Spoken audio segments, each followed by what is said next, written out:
So, hello everyone. Thank you for joining us for our monthly entrepreneurial lunch and learn offered by the Lawrence and Phil Center for Entrepreneurship at Baruch College.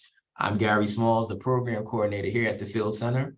The Phil Center for Entrepreneurship is a multifaceted division here at Baruch College, offering free services and programs for the entrepreneur community. Today's Lunch and Learn webinar is presented today by Stephanie and Ronald, two of our business advisors here at the Mid-Manhattan Small Business Development Center located on the Baruch College campus. So the New York Small Business Development Center, also known as the SBDC, is the premier business assistance organization in New York State. It provides expert management, technical assistance, and for startups and existing businesses across the state. They have 22 campus-based regional centers, dozens of outreach offices, and they use the relationship between resources of the university, private sector, and the government to solve business problems. And most importantly, services are all free of charge. And our team is going to speak more about that in a moment. So thank you, Stephanie and Ronald, for being with us. Please feel free to tell our audience a little bit about yourself before you get started. Sure, I'll start. So hi, I'm Stephanie Pescara. I'm a business advisor with the SBDC. I'm also a Baruch grad. I got my MBA there in 2017, and ever since I've been working as an advisor. I have background in legal assistance and just really enjoy working with small businesses, solving problems, and look forward to doing this presentation for you. Hello, everyone. I'm also a Baruch graduate. I only work on the SBDC team part-time as a business advisor. The other part of my time, I have a nonprofit that takes urban youth outdoors, and it actually launched at the Field Center in Baruch College during one of my entrepreneurship classes. So I'm excited to come back, share my stories, and be working with the SBDC team, and look forward to this presentation. And I'm going to share the screen right now. We have our contact information.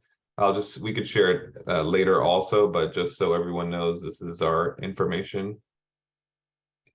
And a little bit, I'll just go towards the agenda, a little bit of what we're going to cover today, just so everyone has a sense. So this is bootstrapping your business, and we have a packed agenda. There's so much information here, and we are going to share a lot of it and try to squeeze so much information in. But just know that we are available for you after this.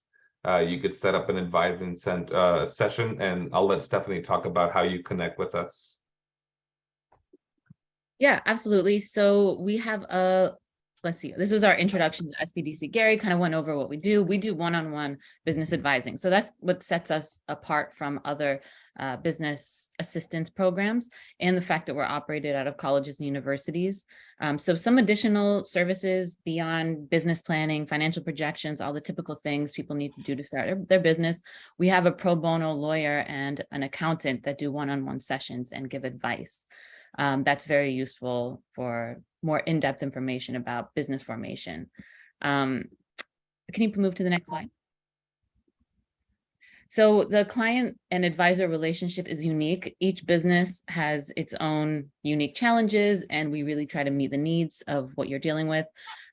We do see a variety of clients. To give you a little sense of the variety that we see, within the last week alone, I've met with a jewelry designer, a construction consulting firm, an importer of garlic, an aspiring gym owner, a recruiting agency, and a hair loss treatment private practice. So we really see it all, and we are in Midtown, so you can expect we've seen everything. But again, our core services is assisting clients with their business plan. A lot of our clients are startups. They come to us with an idea, and we coach them through how to develop a feasibility plan and how to actually launch. So with that said, I'll pass it on to Ronald, and he's going to talk about planning a business.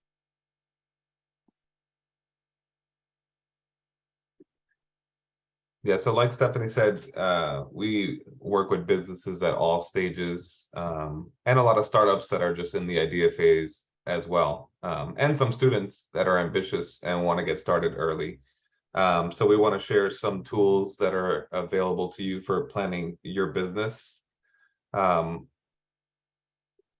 one of the key questions well, you have to create a plan, and you need an idea. So you have to create like a value proposition. Essentially, why do you exist, and what are the unique benefits of your product or service that's going to help you stand out from the competition. And I think really thinking about this and creating a plan and testing your assumptions is so important, because that way you create a map for yourself to see if something will work, possibly. And then you test it out in the marketplace. There's no better feedback than getting out in the market with a product and getting feedback from people that might purchase it. And that goes into, then you have to decide who is the product for. A lot of the times, people want to target the whole world. And when you don't niche down and really think about who is it for, people end up spinning their wheels trying to sell to everyone, and it doesn't really fit and doesn't pique the interest of particular people. So a lot of people end up spending a lot of like ad money on Facebook ads and marketing, targeting people that would never buy their product. So really knowing who your customer is so important to developing your plan, because those are the people that you want to talk to. Those are the people you want to hear from, and to see if this is something viable. So one of the things we recommend is creating a business plan, which essentially you could create your business goals. Some businesses have different goals. Some people want to work full time. Some people want their business to just be like a side gig that gives them some additional income. Some people want to create a public company that eventually they sell and are able to retire young. So everyone I talk to really has a different goals, and they range from those I just mentioned. But I think understanding what your goal is important, and this is why everything we talk about today is so nuanced, and it depends on your situation. These are like broad, general topics that we'll try to cover. But it's so important to understand your target market and identify what challenges you might face. So some people don't believe in business plans, but there's different options these days. There's a traditional business plan, and I'm sorry, I'm sharing two screens here, but I'm trying, okay. So there's a traditional business plan, and this is like what some people fear doing. It's sometimes 20, 30, 40 pages and really in depth. Usually, people require these business plans. I suggest more established businesses use this, or people that are seeking funding use this. It's very useful. And these are the elements of a traditional business plan. Your executive summary, it's like an overview of your business, your mission, your goals, which we just talked about. Your company description, like a little bit of history, what got you there. Your legal structure, if you decided to create a legal entity, and we'll cover those later. Ownership, are you the full owner? Is it a partnership? Other people involved? Your market analysis, and this is where you get into what is your industry? Who is your target market? Who are you trying to reach? What are the competitors out there that are doing something similar? And what are the trends in the market? What are your products and services? What do you sell? Do you sell widgets? Do you sell fidget spinners? Do you sell services, consulting services? This will range. What's your sales and marketing strategy? Like, how do you plan on promoting and selling these products? Some people do webinars. Some people attend conferences. They table at events. Some people have a sales team that go out office to office selling products. So it really depends on your market, how you're going to try to get sales for your business. Your management and organization. What are your teams? What are their roles?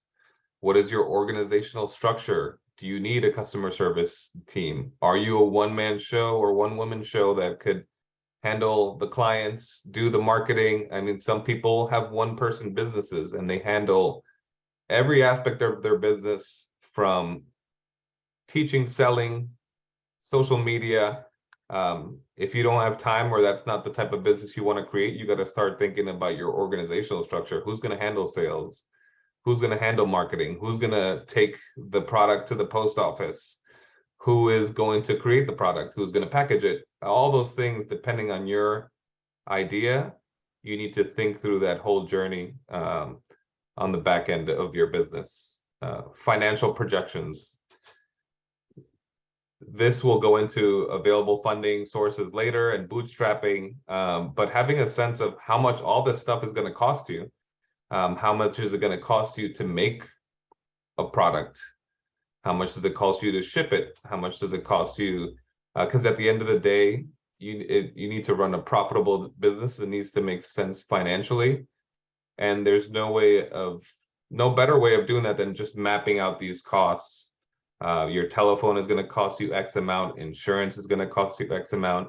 And you put them on a spreadsheet so you understand what you're going to be spending a month to month. Funding requests. This section is for people that are looking for funding.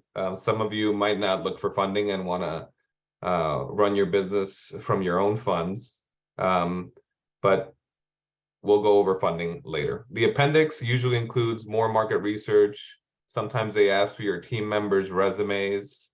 So it's good to, especially if you're a student, to start getting involved in building the knowledge of the direction you want to go in, because when you're looking for funding for your venture, they want to see that you have experience in that field that can be used to growing the venture. So go move on to the. So there are advantages and disadvantages for the business, a traditional business plan. The advantages are it's comprehensive, it's detailed.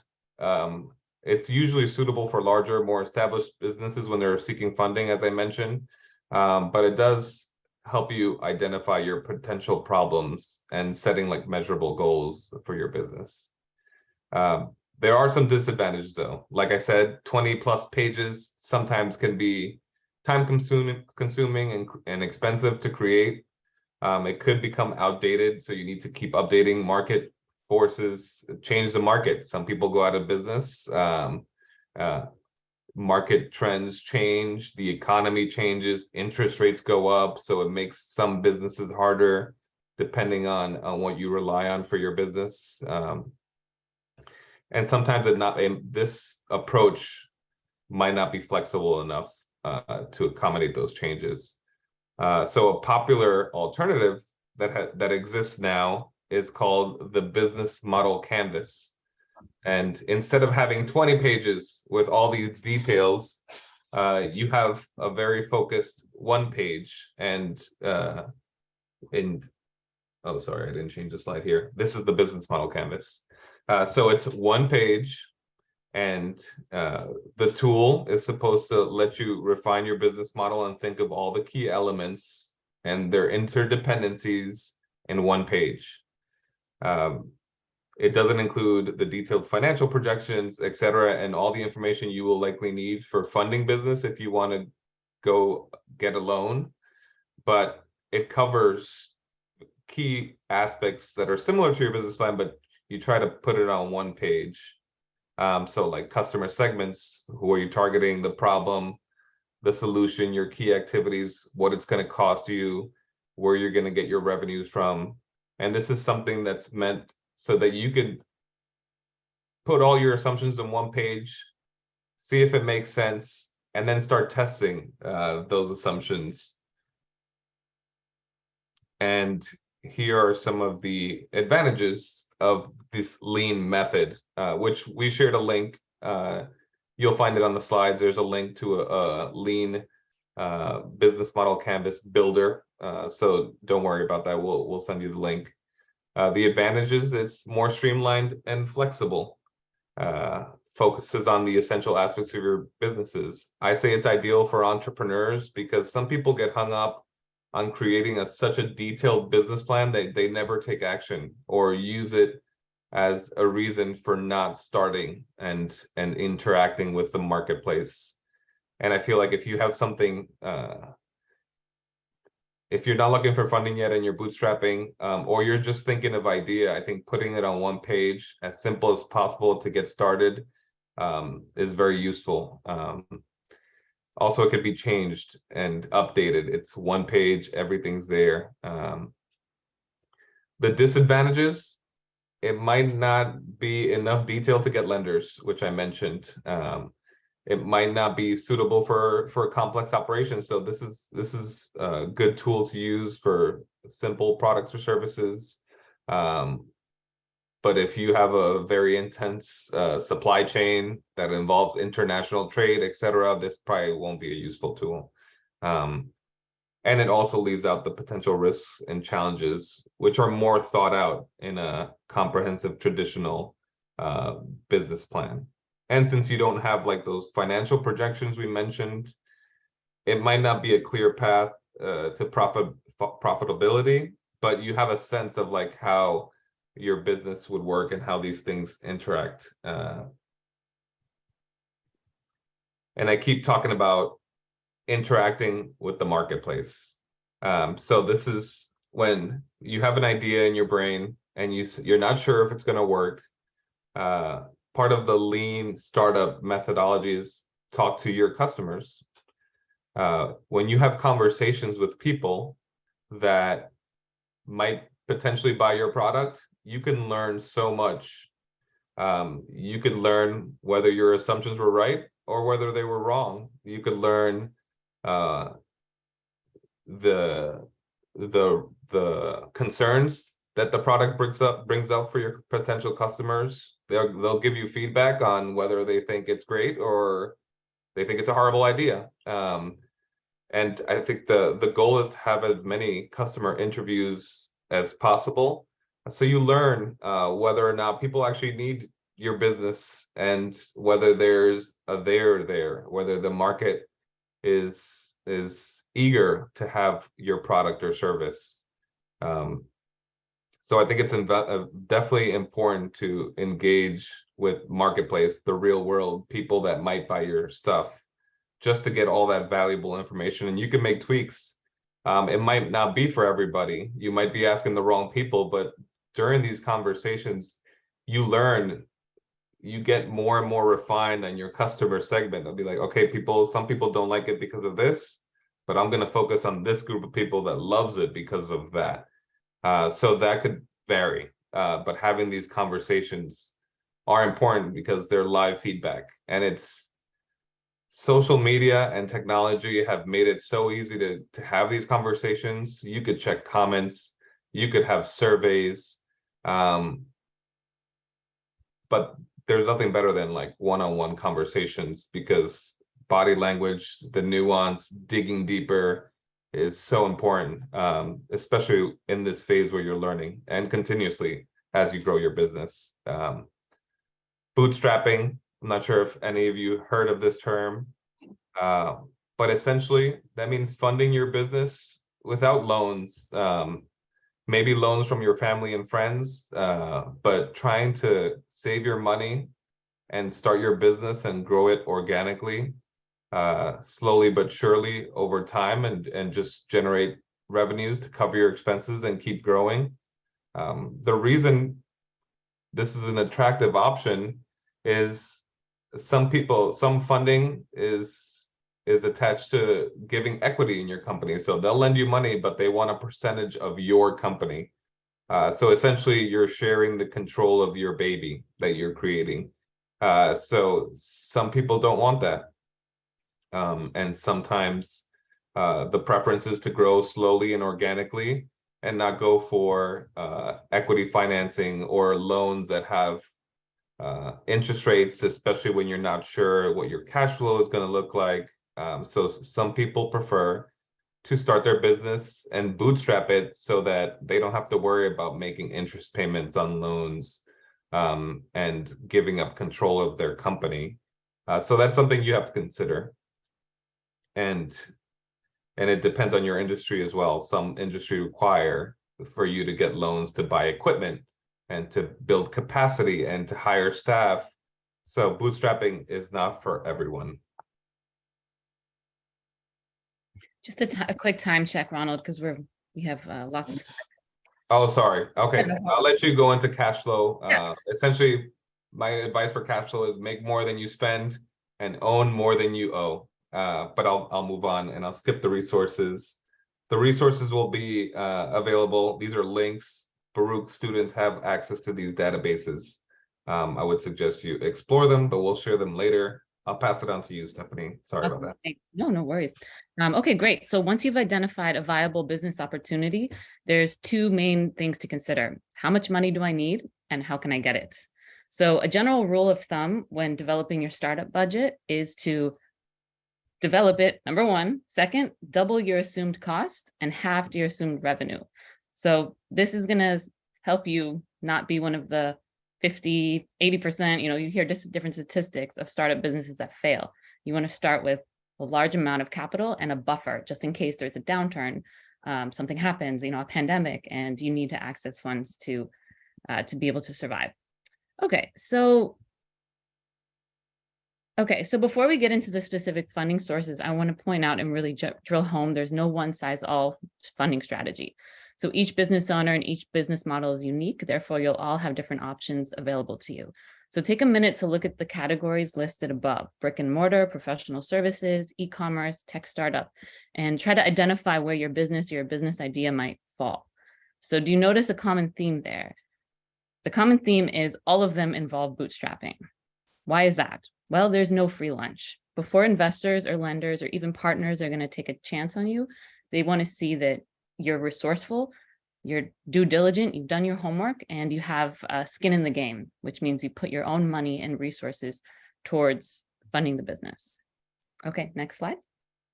Well, actually, let me just talk 1 second. Can you go back there? Yeah, so if you just notice, there's different startup requirements. So when you're looking to fund a business, like how much do I need? Well, that depends on what type. Like Ronald was saying, a brick and mortar, you might need over $200,000. So you're probably going to need a loan, plus you're going to need to put in your own money.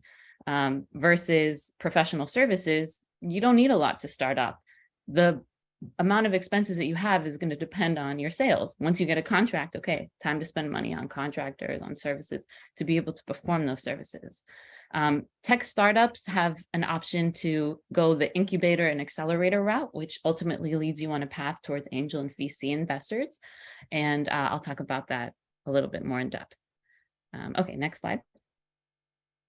Yeah, so bootstrapping. So let's delve deeper into what that means. The dictionary definition is to get oneself or something into or out of a situation using their existing resources. So what existing resources do you have? Number one, your due diligence. You can't grow your business unless you know your business.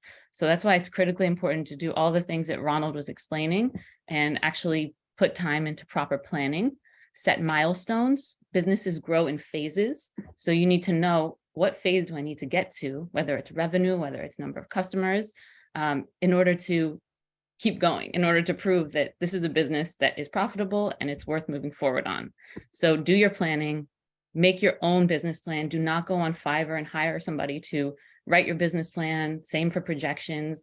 The budget needs to be specific. It needs to be real and clear, so you know exactly how much money you need to raise to get to the first stage.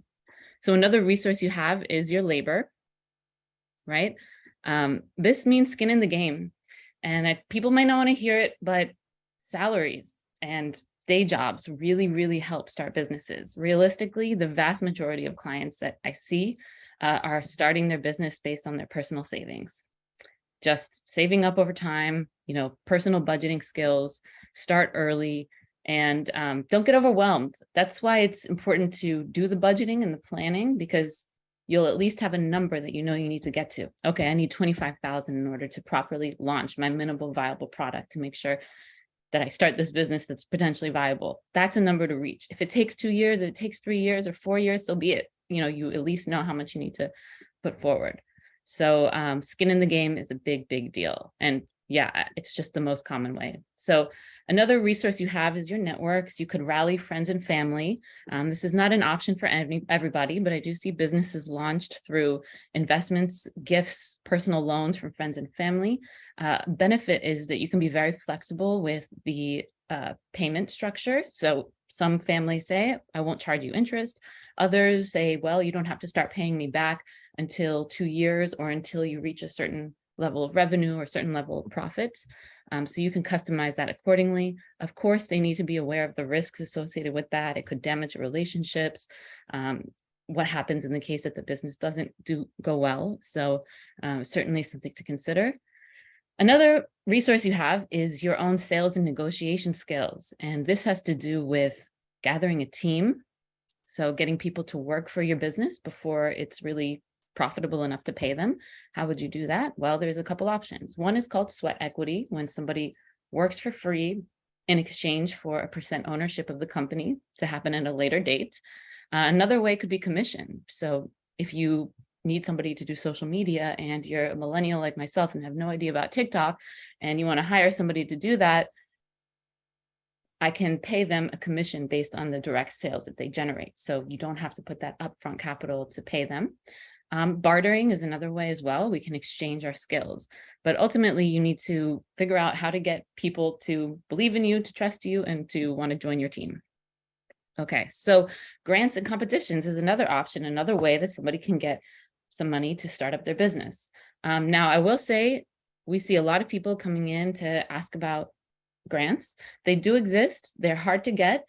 You need to realize there's often tens of thousands of applicants for one particular grant and only maybe 2 or 3 winners. So grants are not something where it's available to everyone or even everyone of a particular group. That happened somewhat during COVID. Free money was everywhere, but in the regular landscape, it's just simply not the case. So it's a competition, it's really what it is.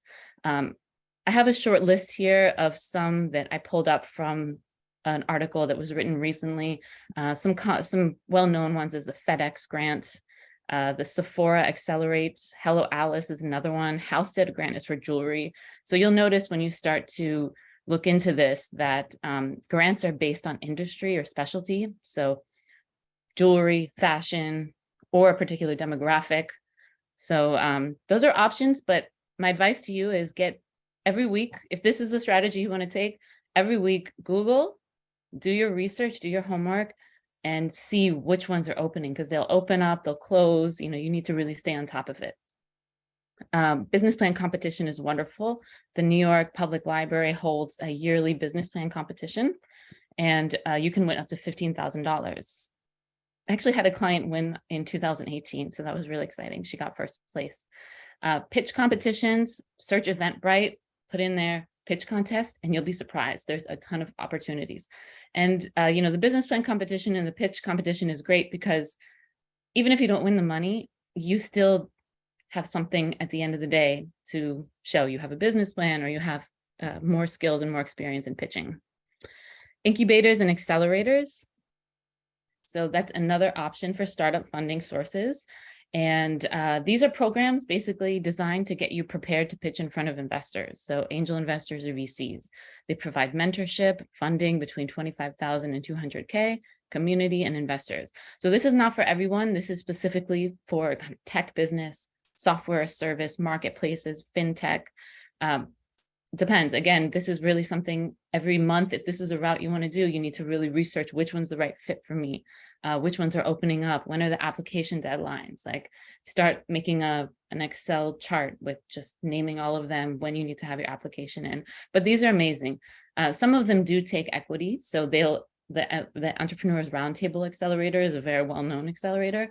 If you make it to the end, they give you $150,000 in exchange for 6% equity. So I've listed here kind of the top New York incubators and accelerators to look for. Okay, so small business loans is next. I'm just briefly going to talk about this. It's hard to get a startup loan in general. Most of the time, lenders want existing businesses that can show profit over 3 years and they show growth. So, a common saying is you never want to ask for money when you need it. So you really ask for money when you're doing well. So it's hard as a startup to show the lenders that you're doing well and you can pay it back. But compared to angel and VC investors, lenders are risk averse. So they don't need to see your business grow 10 years revenue in a few years. They just need to make sure they get their monthly payment back. These are a list of CDFIs, which stands for Community Development Financial Institutions, and these institutions offer microloans. Microloans are easier to get. They're smaller amounts between 1 and 50K. And if you have experience in the industry, an outside salary, good credit, you might qualify for that range of an amount. So microloans are more accessible. The big SBA, small business loans, it's doable for a startup, but you better have a lot of your own investments to put in, and you better have some outside salary, which the lender views as a backup plan in case the business doesn't perform. Okay, so next, equity investments. I'm really not going to talk about this. I don't consider this bootstrapping, to be honest, because angel investors and venture capitalists, they already want to see that you've gotten your business to a certain level. So to get your business to that level, you have to do all the things we were talking about and maybe join an incubator. But the two resources that I'll mention is Gary's Guide and Alley Watch, which are listed at the bottom of the slide. Gary's Guide is an event website, and they have all the tech and startup events in New York listed. It's wonderful. Alley Watch is what they call the pulse of New York tech. They report on all the funding rounds that the companies are getting. So it'll give you a landscape and it'll give you a sense of the venture capital angel investor landscape. Start getting familiar with it. So with that said, I'll pass it on to Ronald. She's going to talk about launching the business.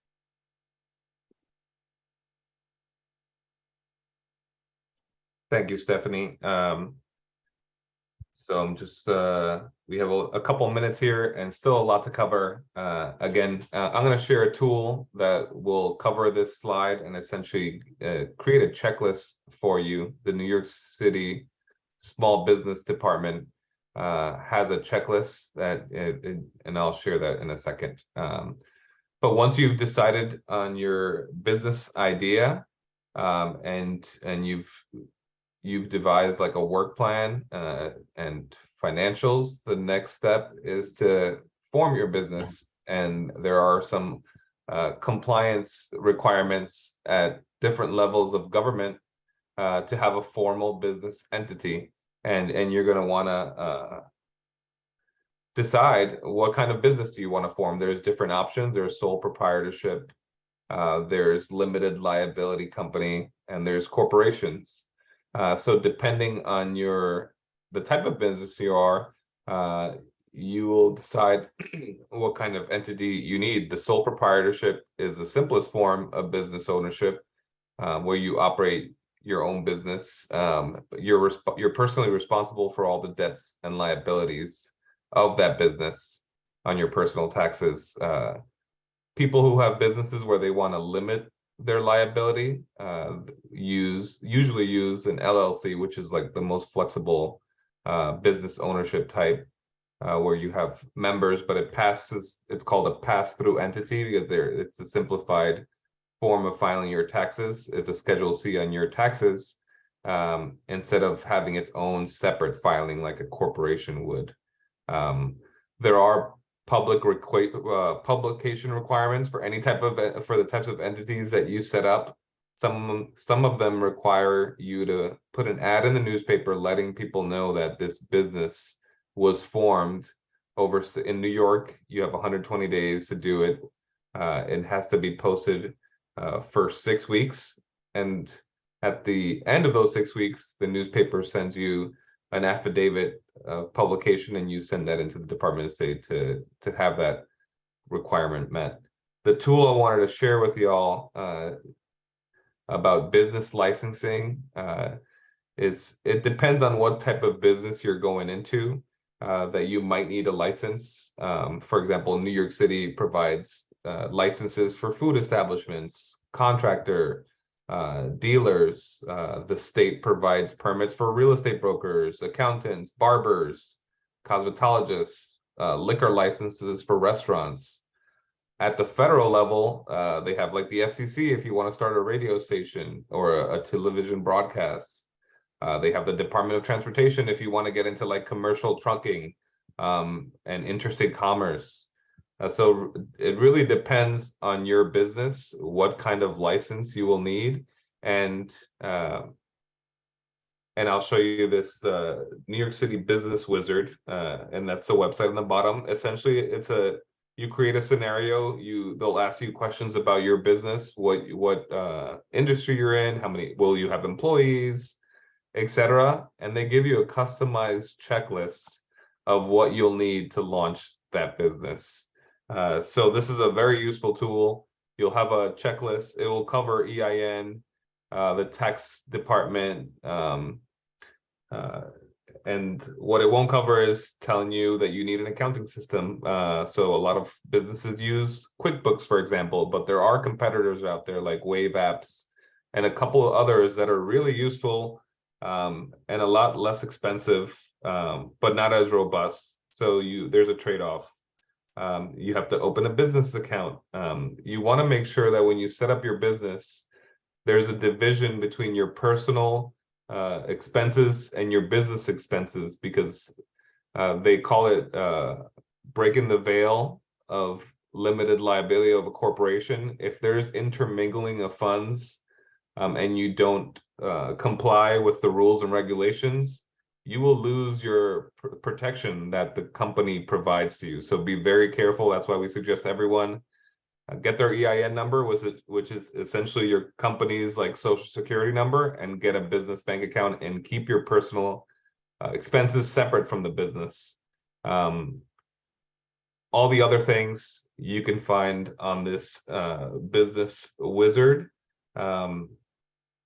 We also, like Stephanie mentioned, we have legal counsel available. A Baruch professor actually works with us and takes cases to advise on legal contracts, IP protection, all these things you see here on the screen. We do not provide legal advice, but we do have her on staff to be able to help with these things. She does not write operating agreements, but she will review them. And that is very helpful to have a lawyer on your side to look at agreements, etc. There's also a lot of online resources, which we will share these slides later via email, I hope. And these are some of the resources that you can see where they have templates for a lot of legal documents, and more information on these legal tools. But starting a business means you have to comply with a bunch of regulations and you want to do it right. So having legal support and doing your research, it's so important. And then this last slide, more free business assistance. There's so much assistance to help you get to the next level with your business. We're here. There are other organizations that are here, and they're happy to help, and more information here. So these will all be shared with you, and I'll stop sharing now because I think it's a Q&A.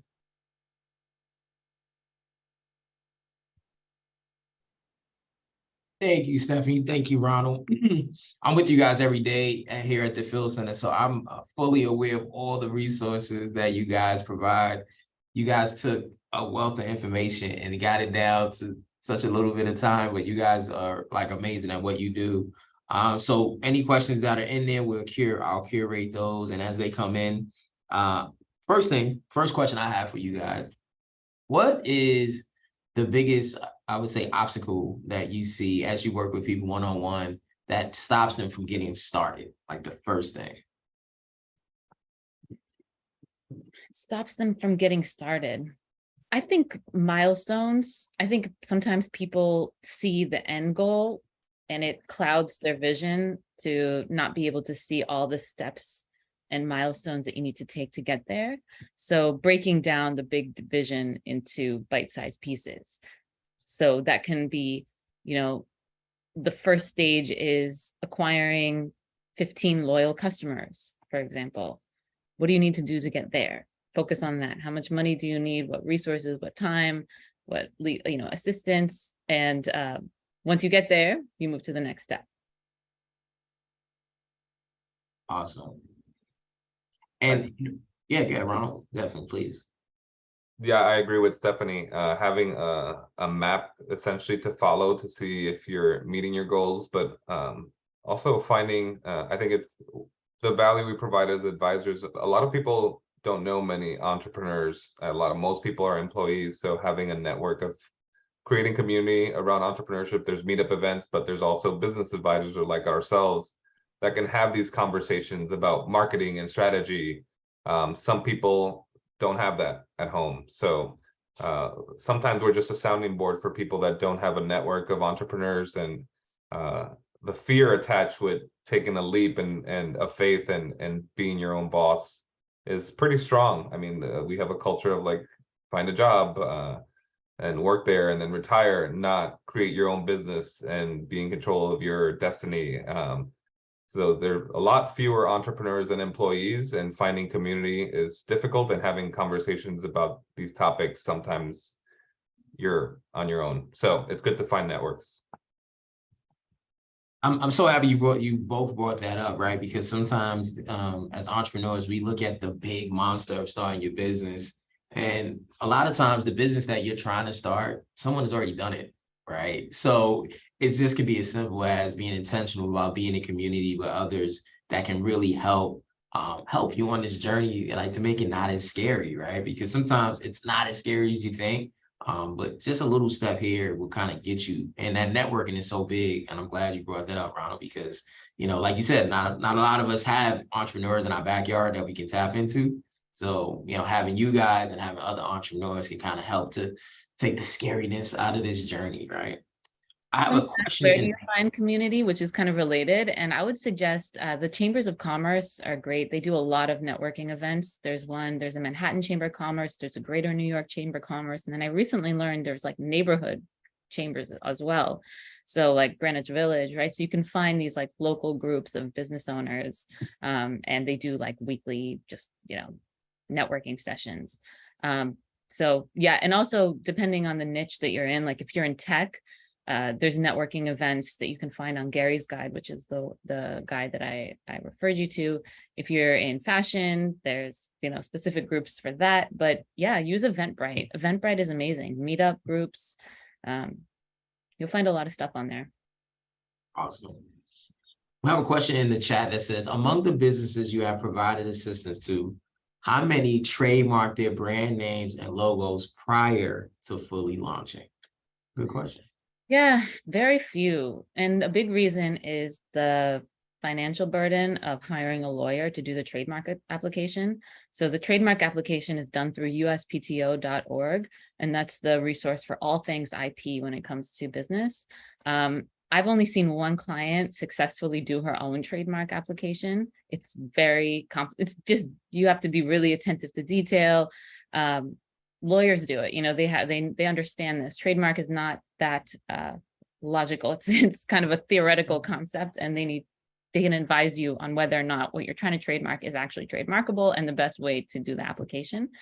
So yeah, people are concerned that people are going to steal their business or their brand names. It's somewhat of a risk that many people have to take to at least get to that first stage of starting to get some traction. Yeah, it's challenging. It's really, you know, your call, but I don't see many people doing that, I'll be honest. And just a side note on that, definitely check the federal database for your business name, because most people just check the state level. And it happened to me with my business. Originally it was called Outdoor Project. I started at the state level, no other state entity named that, but some company in Oregon was doing a federal trademark for that.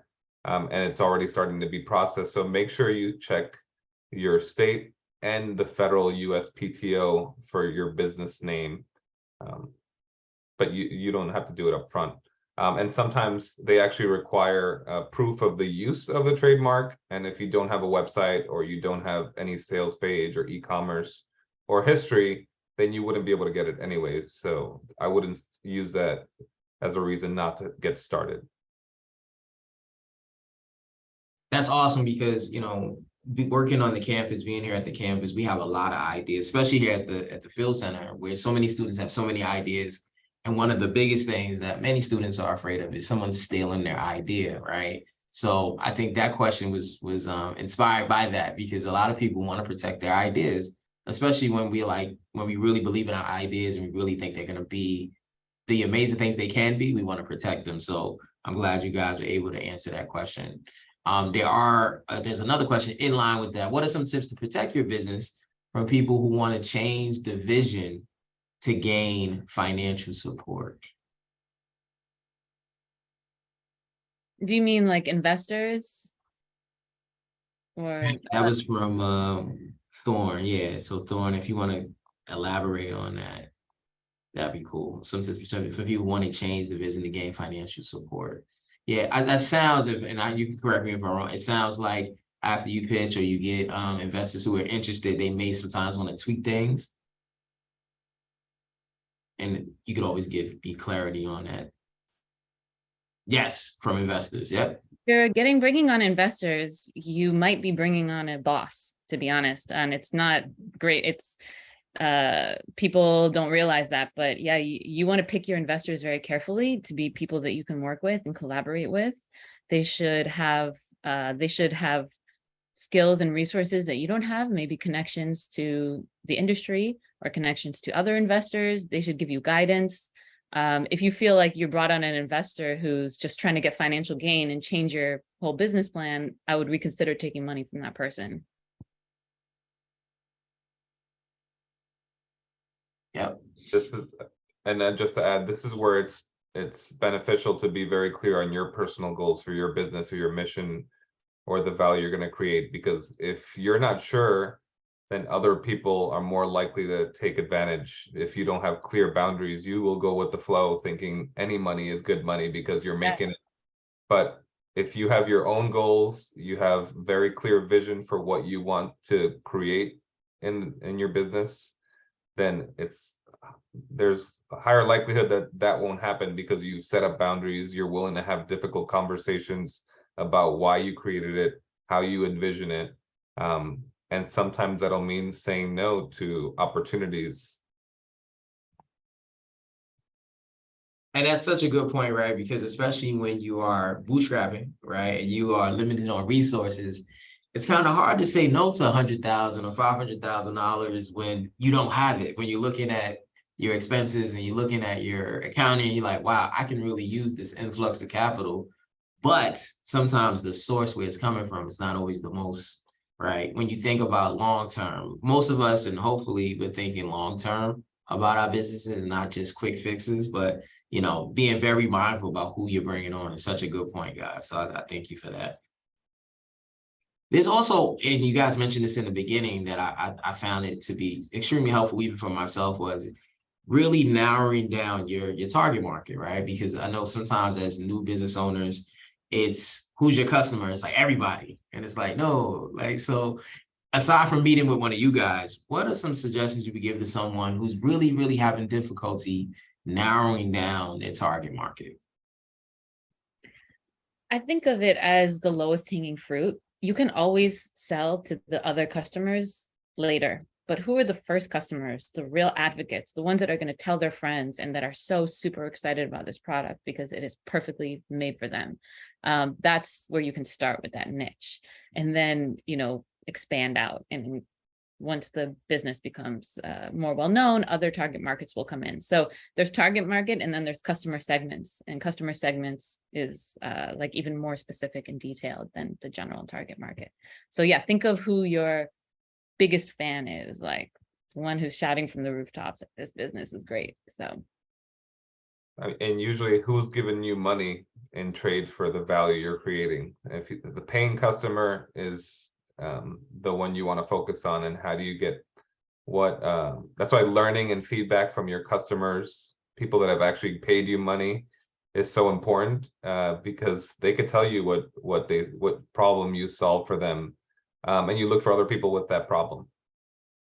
That's an oversimplification, of course, but no, that's good, Ron, because I think sometimes we overcomplicate it, right? And that's what these lunch and learns are designed to do, is kind of take some of that veil off of this process, right? Sometimes it's not as complicated as we make it to be, and really focus it on the people who actually patronize you, right? And that's a good indicator of who supports you, who actually, and I had to learn this, and I'm still learning this, there's a difference between your market and your audience, right? So there's people who view your stories and give you feedback, but when it comes time to when it's a call to action to give their resources of money, it's like, ooh, there's trepidation.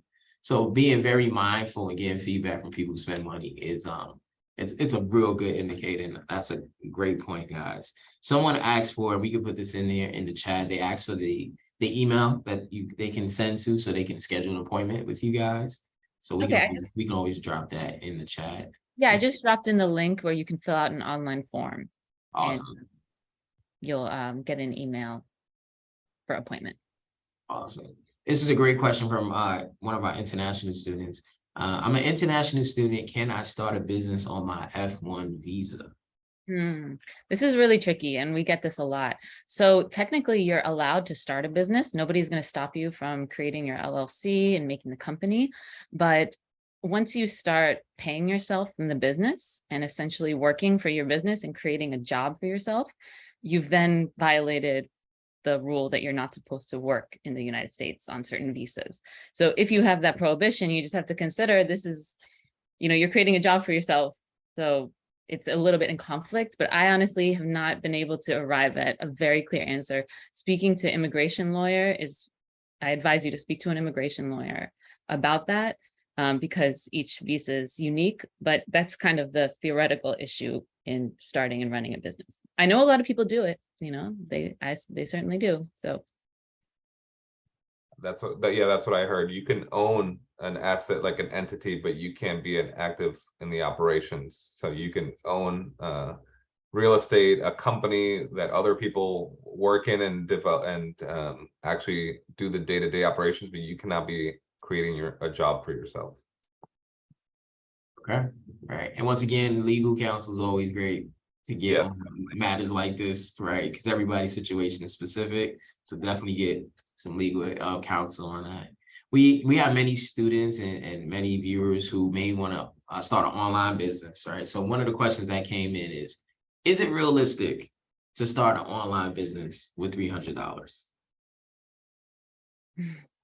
It depends on your business. For example, like if I have a consulting business that my services is my knowledge in my head that I develop plans or something for a person, I could set up a $8 a month hosted website and list my services. So it really depends on, do you need products? Is it just a service? Do you have all the tools you need to implement the services? But yeah, it's very nuanced. It's as far as starting an online business, I mean, creating an entity is, I think, over $300. So if you want a legal business, then $300 is not enough. And I would suggest that if you're going to start a business, you don't try to penny pinch. You work extra hours, you save money, and have a little cushion, because a lot of the times the things you think are going to cost X actually cost more, inflation, etc., supply chain shortages. So the market is not a static thing. It's evolving, and pandemics happen, disruptions happen, and having a cushion is better than just going month by month stressed about whether you're going to have enough to pay your website hosts. So I think the real question is how much. Let me do the math to see how much I actually need, and then you'll answer your own question by doing a little bit of research and like mapping out what you will need to start your idea. I hope that helps. No, that's great, Ronald, because you don't really, and I think you guys mentioned this in the presentation, how important it is to do your own business plan, right? To do it and work through it, because then you really get a chance to see the nuance of how much things cost. I just found, I bought a sign or holder from Staples, 8x11. It's like $17. Yeah, So, brings that up. They're more expensive than you think. And yeah, like I said, when you're starting out, double your startup budget. Like, write your startup budget, double it, and then assume that you're going to make half of what your projections state, and make sure that you're prepared for that scenario, right? That it's going to be way more expensive to start, and sales are going to come in slower and smaller, right? right. Yeah. Stephanie, Ronald, thank you for being with us. We could probably do this for hours because there's so much resources, so many questions. But this doesn't have to be the last time you guys meet with an advisor. The link is in the chat, so you can schedule your appointment, your one-on-one counseling appointment. I am grateful. Thank you guys for being and spending time with us. We are going to have our next Lunch and Learn on Wednesday, April 12th, 2023 At 12:30 p.m., it's going to be on Zoom.